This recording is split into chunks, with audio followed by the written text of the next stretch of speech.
Ọlọ́run ṣàlékún oore sáàtì àṣàlékún ọlá fúnni sábàbí tó mú mi wáyé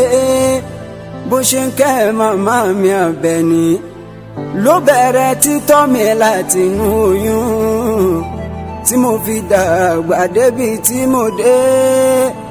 bá mi kẹ́mi ẹ̀ oògùn kò lálàáfíà dádì mi má ṣe kánjú kú ọjọ́ alẹ́ àdùnjọ yín lọ.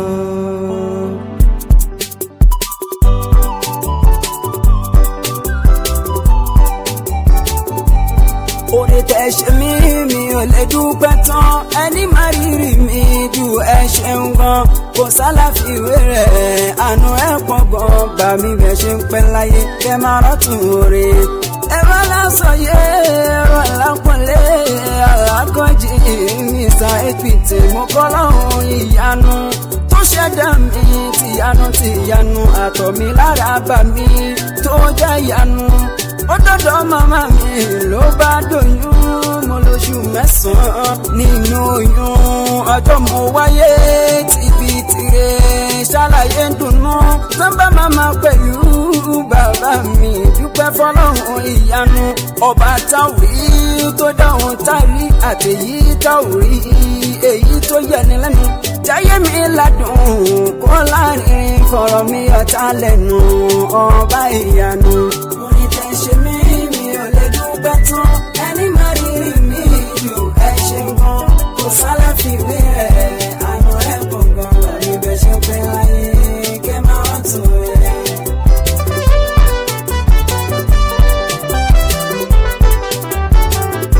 níbo ni kí n ti bẹ̀rẹ̀ iṣẹ́ tó ti ṣe abiyamọ àfi kí n ka díẹ̀ kí n dánú dúró nínú ìròyìn ẹni màrírí ọmọ ìfẹ́ tó ní sí màmá mi kò jọra lébù màmá torí kó fẹ́ bímọ àkàkà tán ló ti gbéṣẹ́ nítorí ọmọ kò kọ́kọ́ jẹ̀rora kémi má lè mọ̀ nira àfẹ́bí ìpaná torí kó fẹ́ tọmọ bá mi ní sáìtì kó dá dúró nítorí ọmọ láṣẹ Ọlọ́run láìpẹ́ kí n kọ́lé mọ́lé kí n rọkọ̀ mọ́kọ̀ fún bàbá mi pẹ̀lú màmá mi kí n mú wọn rárá fà káyé lè mọ̀ pẹ́ nígbà tó mọ̀ ó yẹ kó jẹ́ wọn mọ́ mo mọ̀ kó kéré fún sábíàmọ́ adániwáyé àlèwí lè ṣe bàbá pẹ̀lú màmá mi tí abiyamọ bá mi san wọ́n lẹ́san àwọn abiyamọ mi. orin tẹ́ ṣe mí mi ò lè dúpẹ́ tán ẹni má rírì mi ju ẹ ṣe ń gan kò sálàfiwé rẹ̀ àná ẹ̀ gbọ̀ngàn àmì bẹ̀ ṣe pẹ́ láyé kẹ́ máa tún rẹ̀.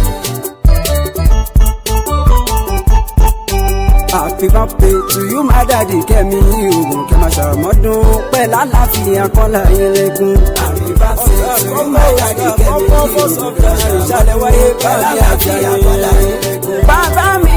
Abdulwahidi Alájà ní ọmọdé rẹ̀ ooo kọ́lọ́n kẹ́ bàbá pẹ̀lú màmá wọn